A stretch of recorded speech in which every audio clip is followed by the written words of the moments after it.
아멘.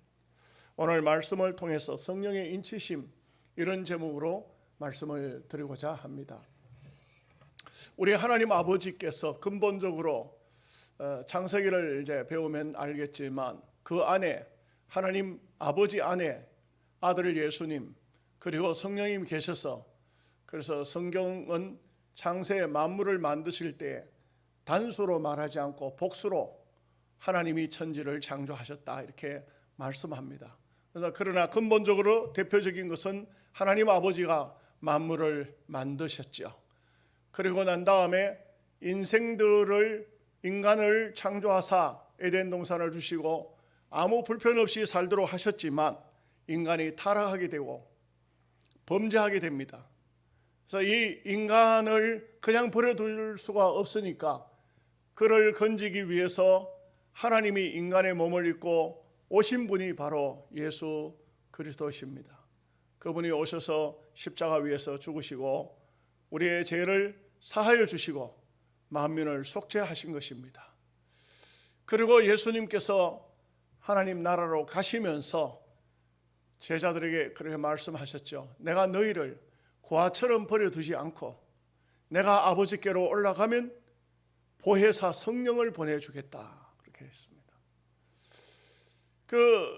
예수님이 땅 위에 와 계실 때도 성령님이 있으신 줄도 잘 몰랐습니다.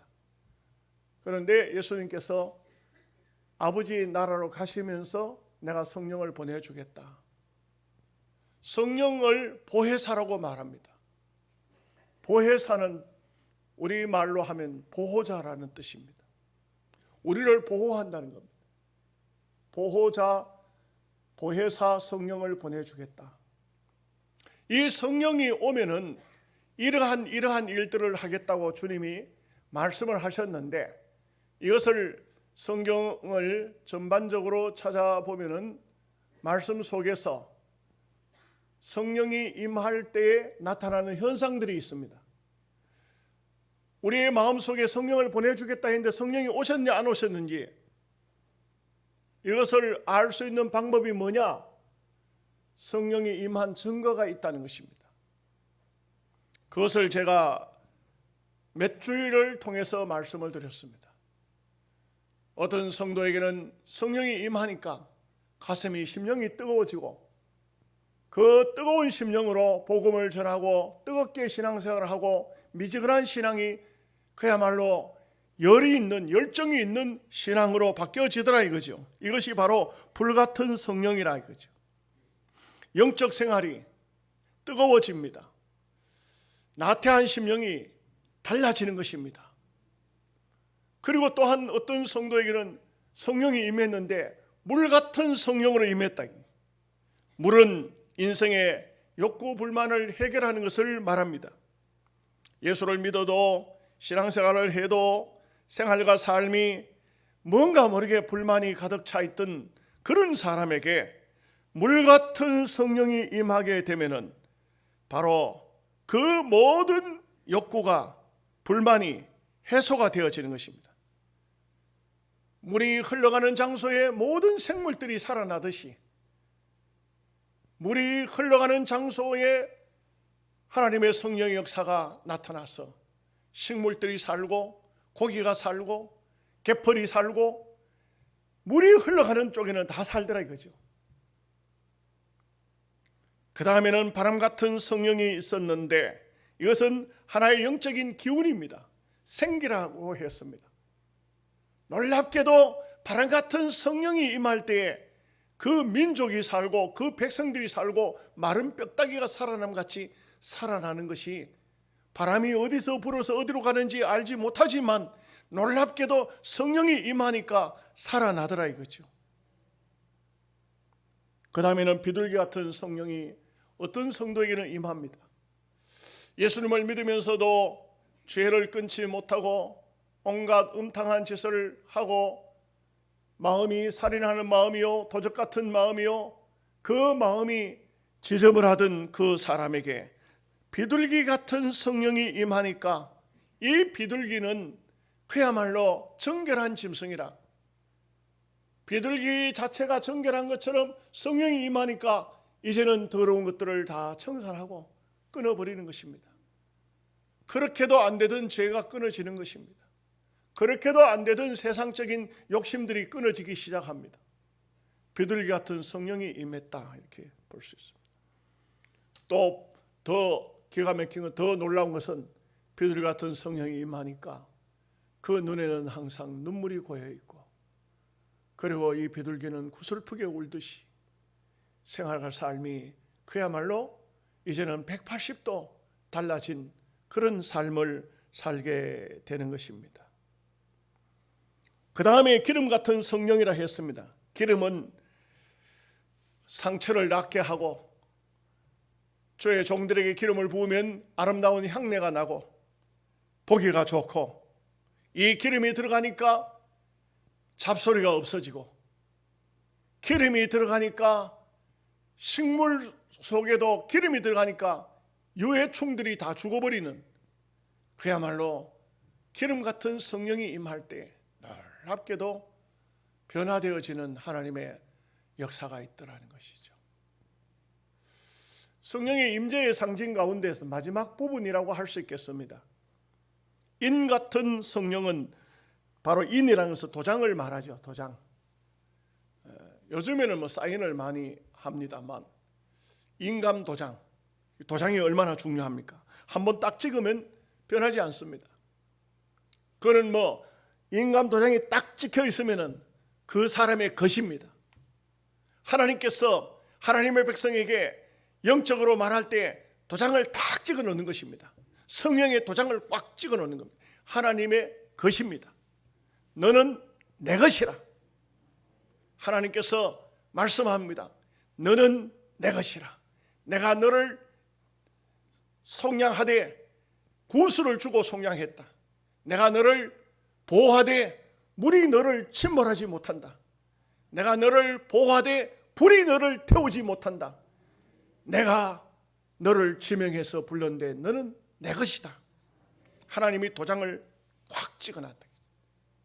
요한계시록을 보면 마귀도 도장을 찍어요. 자기 것에는 마귀도 도장을 찍는데, 마귀의 도장은 666이더라고 요한계시록에 보면 말씀하고 있어요.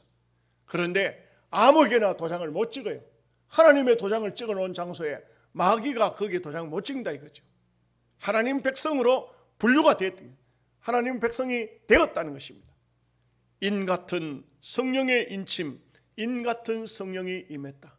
그러면 한마디로 말하면 그 성령이 우리의 심령 속에 오면, 나는 하나님 백성이야. 하나님의 것이야. 나는 어차피 하나님을 중심으로 살아야 할 사람이야. 이렇게 마음에 보장이 오는 것입니다. 몇 가지 말씀을 드리죠. 첫째로, 인 같은 성령이 임하면은 하나님의 말씀이 생명의 말씀으로 다 깨달아지는 것입니다. 예수님께서는 마태복음 13장에서 제자들에게 이렇게 말씀합니다. 너희가 깨달아지느냐? 이렇게 물어봅니다. 너희가 내가 한 것이 다 깨달아지느냐? 여러분, 교회에 와서 하나님 말씀을 들어도 깨닫지 못하는 사람 많습니다. 예수님의 제자들도 못 깨달을 때가 많았어요. 요한복음 6장을 보면은 오병이어의 사건 이후에 사람들이 예수님께 많이 몰려왔습니다. 예수님께서 이렇게 말씀하시죠.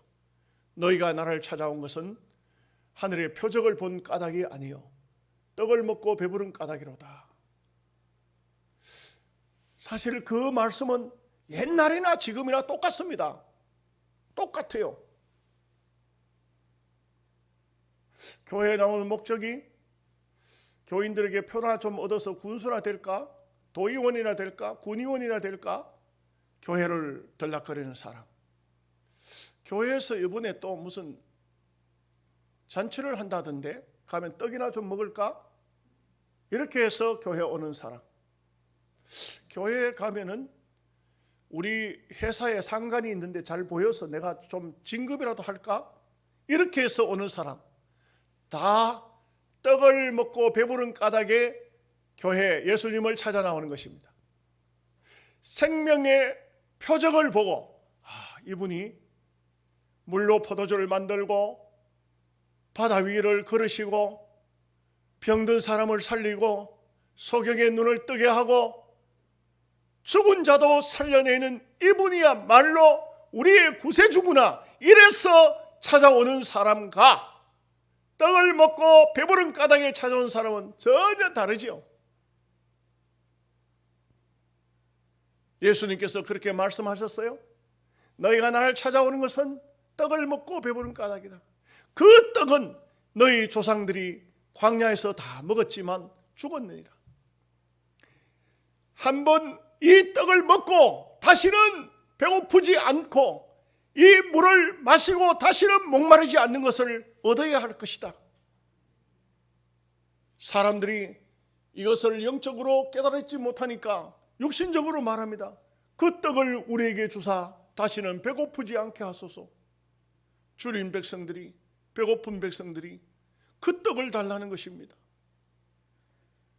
예수님께서는 완전 동문서답을 하십니다. 내가 하늘에서 내려온 산 떡이니 나를 먹는 자는 죽지 아니하리라. 많은 사람들이 그 말씀을 듣고 다 떠났습니다. 오늘은 떡 얻어먹기 틀렸다. 오늘은 자기가 하늘에서 내려온 산 떡이니 자기를 먹으란다. 다 떠났습니다. 제자들도 수군거립니다. 오늘 말씀은 어렵다. 예수님께서 그들을 향해서 말씀합니다. 너희도 가겠느냐? 딱 베드로가 참 귀한 말을 했죠. 영생의 말씀이 여기 계시는데 우리가 네게로 가오리까? 깨달은 거예요. 베드로는 무식한 사람이라고 함부로 말하면 안 돼요. 베드로는 깨달은 겁니다. 우리가 땅 위에 존재하는 목적이 무엇일까요? 우리가 땅 위에 사는 목적이 무엇일까요? 우리가 이 땅에 왜 왔습니까? 어디로 가고 있습니까? 무엇을 해야 합니까? 인생을 어떻게 살아야 됩니까? 깨달아야 돼요. 인간의 이치로 깨닫는 것이 아니라 하나님의 말씀을 통해서 우리가 어디서 왔으며 무엇을 해야 하며 어디로 가야 되는지를 우리가 말씀을 깨닫는 것입니다. 그런데 이것은 오늘 성경을 보면은 성령께서 깨닫게 하시는 거죠. 우리가 영적인 세계를 깨닫는 것은 육신적으로 누가 잘 가르쳐 준다고 깨닫는 게 아니에요. 여러분 사도행전 18장에 보면은 어떤 사람이 나오냐면 아볼로라는 사람이 나와요. 아볼로라는 사람은요 굉장히 똑똑한 사람이에요. 어쩌면 육신적으로 바울과 같이 겨눌 수 있는 사람이에요. 그러니까 고린도 교회가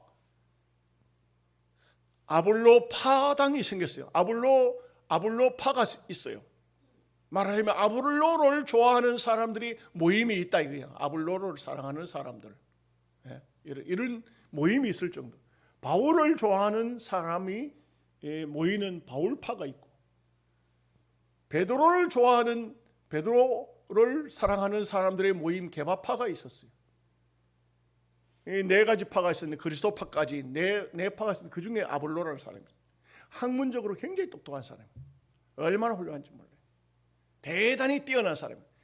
말하자면 요즘으로 말하면 아주 서울대 법대 수석 출신 막 이런 정도의 사람이라죠.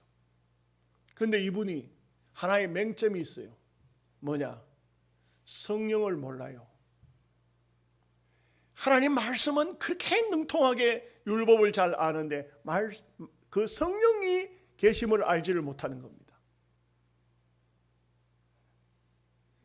현대교회도 사실 제가 목사로서 목사님들 얘기하기 좀 그렇지만 정말 똑똑한 목사님들이 계시는데 성령의 체험이 없어요.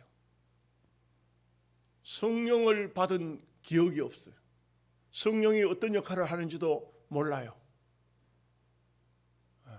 제가 읽은 책 가운데서 어떤 책은 어떤 책 가운데서는 어떤 목사님이 미국에서 목회하셨는가 봐요. 한국에 계시던 권사님 한 분이 미국을 와서 미국에서 사시는데 그 권사님이 기도할 때마다 이렇게 기도했다. 하나님, 우리 목사님 성령 체험하게 해주세요. 우리 목사님 성령 받게 해주세요. 그 목사님 굉장히 귀에 거슬렸어요. 뭔 성령 받아? 내가 목회를 얼마나 잘하고 있는데, 내가 열심히 목회 잘하고 있는데 무슨 맨 목사 보고 뭘 니나 받아라 니나 받아, 왜 내 보고 자꾸 받으라 하노? 그랬어요. 그런데 그 목사님이 어느 날 이웃 교회에서 부흥회가 열렸는데 그 권사님이 갔다 오더니만, 목사님 그 집회 좀 한번 가시면 좋겠습니다. 목사님이, 목사가 무슨 은혜를 받으러 가느냐고, 성도들은 은혜 받으러 가지.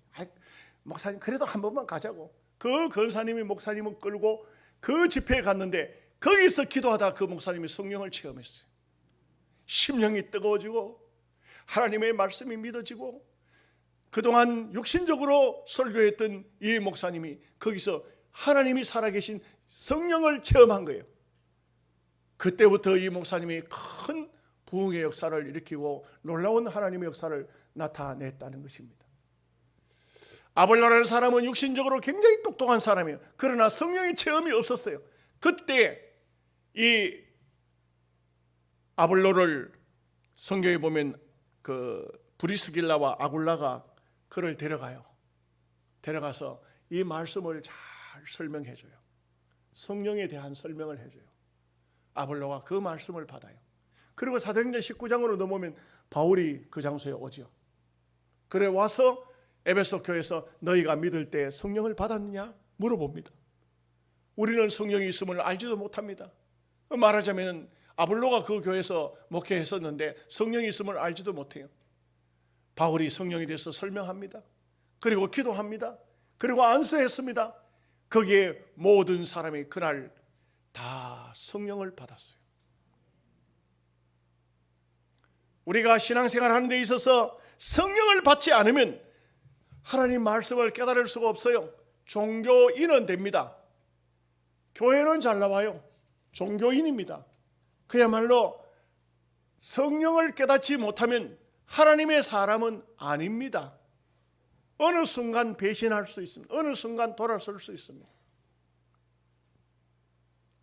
우리 동기 목사님이 전도를 열심히 하는 목사님이 계셨습니다. 교회가 많이 부흥됐습니다. 어느 날 성도들이, 목사님 이제는 말씀을 좀 가르쳐 주세요. 전도만 계속하러 다니시지 말고 말씀을 좀 가르쳐 주세요. 말씀을 가르칩니다. 그런데 교인들하고 직접적으로 이렇게 대면을 하면서 보니까 절반 정도는 교회에 등록하고 관리가 되는데, 부교육자들이 관리하고 신방도 하고 여전사님들이 신방도 하고 이렇게 하는데 절반은 등록도 안 했어요. 그분들에게 목사님이 물어봅니다. 왜 등록을 안 하십니까? 목사님, 우리는요 교회에서 간섭하는 거 싫습니다. 교회에 그냥 나와서 11조 하지요. 주일날 잘 나옵니다. 헌금도 잘 할 겁니다. 그런데 우리 집이 어디 사느냐, 아파트는 어디 있느냐 신방 올 생각도 하지 마시고 물어보지도 마시고, 교회 나오다가 안 나오거들랑 그냥 이 교회를 떠났구나 그렇게 아십시오. 단면적이지만, 신도시에 단면적이지만 그 목사님 하신 얘기예요. 오늘날 현대교회는 절반, 쉽게 말하면 반은 예수를 믿는데 반은 종교인들이더라고요. 맞는지 모르겠어요. 뭐 시골하고 도시하고는 조금 다르겠죠. 그런데 종교인들이 많다는 것입니다. 코로나가 오니까 반토막 났다 그러죠. 종교인들은 다 떨어집니다. 신앙인은 어떤 어려움이 와도 믿음으로 살려고 하지만 종교인들은 어려움이 오면은 세상으로 갑니다. 그리고 이렇게 말하죠. 태풍은 피하고 봐야 된다. 시간이 좀 지나고 난 다음에 잠잠해지면 교회에 나오지. 종교인입니다. 하나님의 말씀을 통해서 깨닫고 말씀을 통해서 심령 속에 성령이 임한 사람은 절대 그렇게 갈 수가 없습니다. 두 번째는 인 같은 성령이 임한 성도는 하나님의 말씀을 깨달을 뿐만 아니고 말씀을 통해서 고칩니다. 말씀의 책망을 받습니다. 요한복음 16장 8절 말씀에 그가 와서 죄에 대하여 의에 대하여 심판에 대하여 세상을 책망하시리라. 이 책망이라는 말을요, 다른 말로 보면은 찔린다는 거예요. 찔린다. 심령의 찔림, 성경에 보면 찔린다는 말씀이 나오죠. 찔린다 이게. 여러분 설교 듣다가, 목사 설교 듣다가 마음에 좀 찔리는 그런 부분이 있습니까? 마음에 좀 고통이 되는, 아픔이 되는 그런 말씀이 있습니까? 성령이 역사하시는 거예요. 근데 오늘날 현대 교인들은 그러죠. 목사는 뭐 설교만 하면 맨날 치냐? 남을 치냐? 아니, 성경이 보면은 베드로를 향해서 예수님께서 하신 말씀이 내 양을 치라 그랬어요. 치라 그랬어요. 네. 아멘을 안 하시는 거 보니까 그런 치지는 마십시오. 치라 하는 거예요. 말씀을 치라. 내 양을 치라. 친다는 것은 막대기예요. 때린다 이거죠. 때려야 돼요. 사도행전 2장 37절에 그들이 이 말을 듣고 마음에 찔려 하는 것이 여기 마음이 확 찔렸다는 것이 친다는 막대기로 맞았다는 거예요. 한 대가 더 맞았다. 마음에 맞았다. 베드로와 다른 사도들에게 물어 이르되 형제들아 우리가 어찌할꼬 하거늘. 여러분 마음에 찔림을 받았는데 그때 그날 성령 역사가 굉장히 강하게 임했던 것 같아요. 강하게 임하니까 마음이 꽉 찔렸고 어떻게 하면 되겠냐 할 때 너희가 회개하여 각각 성령을 선물로 받아라 그렇게 했어요. 그랬더니 그들이 전부 다 그날 회개하기 시작했어요. 무슨 회개했습니까? 예수님을 십자가 못 박아 죽일 때 예수를 십자가에 못 박아서 고함을 질렀지 그 예수님 십자가에 못 박히는 것을 당연한 줄로 생각했지. 이런 사람들이 마음의 찔림을 받아 그날 하나님 잘못했습니다 회개하기 시작했고 그들에게 성령이 임했다 이거죠. 1998년도 구본영이라는 분이 익숙한 것과 결별이라는 책을 써냈어요. 근데 그 책 내용이 우리 기독교하고 특별하게 교회에 어떤 감동을 주는 책은 아니에요. 그런데 제가 참고로 말씀드리는 것은 한국의 경제가 세계 경제 대국에 들어가게 된 이유가 뭐냐 하는 것을 이 구본영이라는 사람이 글을 쓴 그 속에 보면은 IMF를 통해서 경제를 근본적으로 뜯어 고쳤다는 겁니다. 다시 말하면 IMF라는 그 하나의 구조 조정을 통해서 경제를 책망했다 이런 얘기를 하더라고요. 경제를 두드려 팼다 이게 한국 경제를 매질을 했다 이거죠. 그래 가지고 한국 경제가 살아났다 이런 말을 하고 있어요. 도움이 되는 말씀인지 잘 모르겠어요. 이 세상에서 경제도 매를 맞아야 돼요. 잘 모르겠어요. 잘은 모르겠는데 오늘 전라도 지방에서는 지금 차별금지법 반대 1000만 명 대집회 모입니다. 얼마나 그쪽에 사람이 몰려올란지 모르겠어요. 대집회가 이루어집니다. 그래서 참 신기한 것은 차별금지법을 주창하는 뭐랄까 할까요? 주가 되는 사람들이 다 전라도 사람들이에요.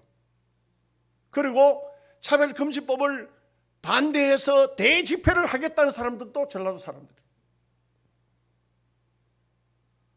그러면 이거는 논리적으로 따지면은 그 원리대로 따지면요, 전라도 지방에 있는 목사님, 국회의원들이 자기네들이 아주 국회에서 차별금지법을 통과시키기 위해서 앞장서 있는 사람들, 전라도에 있는 모든 그리스도인들이 딱 일어서가지고 그 사람은 국회의원 앞으로 다시는 시키지 말자 이렇게 하면은 겁을 내가지고 안 할 텐데 국회의원 나오면 맨 그 사람들 찍어줘요. 설명이 되는지 안 되는지 잘 모르겠네요. 이것은 저는 볼 때에 뭔가 모순이 있어요. 뭔가 모순이 있어요. 기독교에 반하는 그런 사람들을 정치계로 안 보내면 되잖아. 하지 말지. 그 사람, 그런 정치인 앞으로 국회의원 시키지 말자고 하면 되잖아요. 국회의원 시켜놓고는 그 사람들 반대하는 집회를 또 하겠다고 그래 하고 있어요. 잘 모르겠지만요, 현재 한국의 전반적인 면에 정치든지 경제든지 기독교까지 포함해서 종교든지 매를 맞아야 돼요.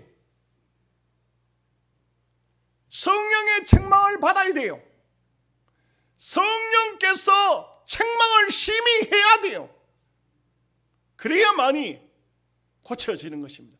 그래서 성령이 임하면은 죄에 대하여, 의에 대해서 심판하시리라. 여러분, 우리가 잘 사는 것 같지만 뭔가 살다가 보면 문제가 탁 다가오죠. 그때 할 수 있는 것은 다른 게 없어요. 나를 돌아보면서 내가 뭐가 잘못됐는가 회개해야 돼요. 어제도 어떤 분 암인지 아닌지 병원에서 진단을 받기 직전인데, 권사님이신데 제가 그 얘기를 했어요. 이런 기회에는 나를 돌아보면서 내가 뭐가 잘못됐는지 하나님 앞에 회개해야 하는 것이 가장 중요합니다. 혹시 오해할까 봐, 나도 찐득이에 물려서 병원에 14일 정도 입원했는데 주일날 2번을 교회 강단에 서지 못하고 병원에 누웠을 때 눈물로써 하나님 앞에 회개했습니다. 목사도 하나님 앞에 회개하려고 하니까 회개할 것이 많은데 목사라고 다르겠습니까? 다 땅 위에 발붙이고 사는 인생은 다 죄인입니다. 우리의 부족한 부분을 하나님 앞에 내놓고, 설사 하나님께서 나를 회복시켜 주시지 않아서 천당에 데려간다 할지라도 우리의 모든 잘못과 우리의 모든 죄를 회개해야죠. 그래야만 천국 백성으로 부족함이 없는 신앙인이겠죠. 여러분, 스펄전 목사님 유명하지 않습니까? 나는 그 스펄전 목사님에 대해서 좀 이렇게 찾아보다가 놀란 것이, 이 찰스 스펄전인데요, 찰스 스펄전의 아버지도 목사님이셨고 할아버지도 목사님이셨어요. 난 이번에 처음 알았습니다. 그 할아버지 이름은 제임스 스펄전, 아버지는 존 스펄전, 그리고 우리가 알고 있는 유명한 스펄전은 찰스 스펄전이에요.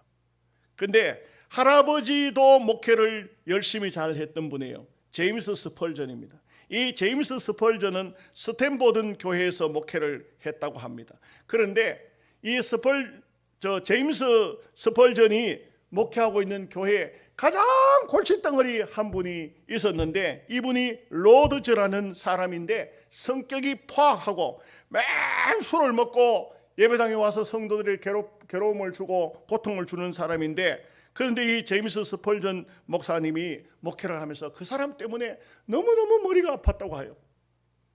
그래서 이 제임스 스펄전이 자기 아들 존 스펄전과 이제 앉아서 의논을 하는 거죠. 아들아, 이 사람 때문에 이거 보통 문제가 아니다. 어떻게 하면 되겠나? 구슬러도 안 되고 책망을 해도 안 되고 말도 듣지도 않고 참 힘들게 하니 어떻게 하면 되겠나? 그런데 정말 웃기는 게 뭐냐면은 찰스 스펄전 손자가 하는 말이, 할아버지 걱정하지 마세요. 그러니까 어린 애가 그런 말하니까 할아버지가 그냥 이렇게 손자가 하니까 귀염둥이 이렇게 모습으로 이렇게 보면서, 그래 네가 무슨 방법이 있겠냐? 걱정하지 마세요 할아버지, 하나님이 해결하실 거예요. 하나님이 해결하시는 거 맞죠? 하나님이 해결하셔야 되죠. 그런데 이 로드즈가 며칠 뒤에 할아버지를, 제임스 스펄전을 찾아온 겁니다. 찾아와가지고는 목사님 회개합니다. 앞으로는 절대 비상식적인 삶을 살지 않겠습니다. 그러니까 너무 신기했어요. 그 사람 때문에 늘 골머리 아팠는데 이분이 와서 목사님께 무릎을 꿇고 용서를 비니까 물었어요. 어떻게 된 겁니까? 하고 물었어요. 그랬더니 이 사람이 이런 말을 해요. 술집에서 술을 먹고 있는데 찰스 스펄전 손자가 찾아온 거예요. 찾아와가지고 이렇게 말하더라는 겁니다. 당신이 성도라면 목사님을 슬프게 해서는 안 됩니다. 애가 와가지고 당신이 성도라면 목사님을 슬프게 해서는 안 됩니다. 나는 당신이 그리스도인이라는 것이 부끄럽습니다. 이렇게 말해요. 그러니까 이 사람이 술을 먹다가 화가 나가지고 얼굴빛이 변하고 화가 나서 애를 쳐다보니까 애를 나무낼 수가 없는 거예요. 천진난만한 아이가 와가지고 그런 말을 하니까, 그러니까 한참 애를 노려보다가 고개를 끄덕끄덕 하고는, 그리고는 집에 돌아가서 곰곰이 생각을 해봤다는 것입니다. 그 어린 아이가 왜 내게 와서 이런 책망을 할까? 그리고 그는 마음을 바꾸어 먹기로 하고 훗날 좋은 성도가 됐다는 그런 얘기가 스펄전 목사님 책에 실려 있어요. 성령님께서 어린 아이 하나를 들어서라도 이렇게 역사하셨다는 것입니다. 세 번째는 성령은 우리를 진리 가운데로 인도하십니다. 요한복음 16장 13절 말씀에 진리의 성령이 오시면 그가 너희를 모든 진리 가운데로 인도하시리라. 우리를 진리 가운데로, 하나님의 올바른 뜻 가운데로 성령께서 인도하고 계신다는 것입니다. 성령의 인도를 받아야 됩니다. 하나님의 사람이라면, 주의 백성이라면, 택함 받은 백성이라면 내 마음대로 살면 안 됩니다. 내 생각대로 살면 안 됩니다. 내 고집대로 살면 반드시 망합니다. 성령 따라서 살아야 됩니다. 여러분 생각대로 살면 안 돼요. 내 생각이 어떻든 접어야 됩니다. 내 생각을 버려야 됩니다. 그리고 성령께서 인도하시는 대로 가야 됩니다. 데살로니가후서 3장 12절 13절 말씀에 진리를 믿지 않고 불의를 좋아하는 모든 자들로 하여금 심판을 받게 하려 하심이라. 주께서 사랑하시는 형제들아, 우리가 항상 너희에 관하여 마땅히 하나님께 감사할 것은 하나님이 처음부터 너희를 택하사 성령의 거룩하게 하심과 진리를 믿음으로 구원을 받게 하심이니라. 우리는 반드시 성령의 인도를 받아야 구원의 길로 가지, 내 마음대로 사는데 예수 믿습니다, 나 이래도 살아도 예수를 믿습니다, 아닙니다. 그는 성경이 뭐라고 했습니까? 마귀도 그런 예수는 알고 두려워 떠느니라, 그렇게 말했어요. 그 정도는 마귀도 알고 있어요. 그러니까 그런 것으로 안 된다 이거죠. 고린도후서 11장 4절 말씀에 만일 누가 가서 우리가 전파하지 아니한 다른 예수를 전파하거나 혹은 너희가 받지 않게 할 때에는 너희가 잘 용납하는구나. 우리가 예수님을 믿는데 다른 예수가 있대. 다른 예수. 복음인데 다른 복음이 있다니. 다른 복음. 예수님, 우리가 믿어야 할 예수님이 아닌 다른 예수를 우리에게 사탄이 줄 수가 있어요. 그것은 멸망의 길로 갈 수밖에 없는 것입니다. 우리는 영적 분별력이 필요합니다. 그런데 여러분, 분별력이 없으면 속아요. 잘 속습니다. 어떤 사람이 잘 속는지 아십니까? 욕심이 그 마음을 사로잡고 성령의 감동을 받지 않는 사람이 속습니다. 성령으로 인도를 받는 사람은 분명히 깨닫습니다. 어제 우리 총회방에다가 어떤 목사님이신데, 그분이 목사님인데 뭐라고 하냐면 저는 그런 걸 잘 몰라요. 뭘 쭉 해놓고 여기에 180만 원만 투자하면, 그러면 앞으로 이 코인을 통해서 평생 여러분들이 은퇴하고 난 다음에도 퇴직금 걱정 없이 사는데 지장 없이 물질적인 복을 받을 수 있다고 코인을 갖다 이렇게 소개를 했어요. 제가 그 밑에다가 글을 쭉 썼어요. 목사님 중에도 돈의 눈이 밝아서, 물질의 눈이 밝아서, 우리는 코인이 뭐가 있는지 없는지 그런 거 알지도 못하고 생각지도 않지만, 그러나 물질 따라 육신 따라 가는 사람들은 다 제가 볼 때 망했습니다. 성경은 말하기를 내 손이 수고한 대로 먹으라 했지. 그리고 우리가 목회 잘하면 마땅히 주의 양을 치고 주의 양들의 젖을 짜서 먹고 살아야지. 그렇지 않고 세상적으로 먹는 것은, 세상적으로 무엇을 얻겠다고 하는 것은, 이것은 하나님께 반하는 행동입니다. 이런 글은 다시는 올리지 마시고 이런 행동은 하지 마십시오. 많은 목사님들이 같이 동조를 해 줍니다. 맞다고, 긍정한다고. 목사가 돈 많이 벌면 뭐 하겠어요? 예. 어떤 우리 후배 목사가 제게 이런 말을 해요.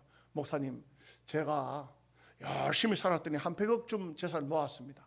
100억이 다 돼갑니다. 그래서 제가 그랬어요.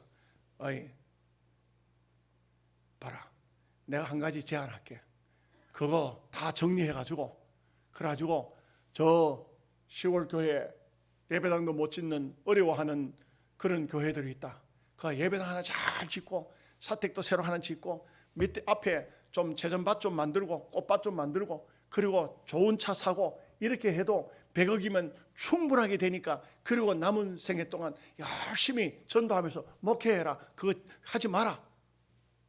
그런데 이분이 계속했어요. 2년만 더 하겠습니다.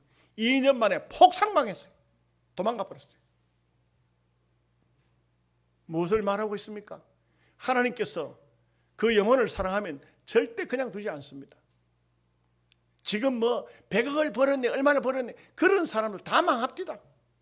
왜냐하면 그 물질에 계속적으로 또 더 많이 벌기 위해서 또 더 많이 투자하고 더 많이 또 코인인가 뭔가 사들놓고 어쩌고 하다가 다 결국은 망해요. 그런 걸 하지 말아요. 성도라면, 하나님의 백성이라면, 주의 종이라면 하나님이 주시는 것으로 만족하고 감사하고 살아야 돼요. 성령이 여러분의 심령을 주장하시기를 주님의 이름으로 축복합니다. 기도하겠습니다. 자비로우신 아버지 하나님,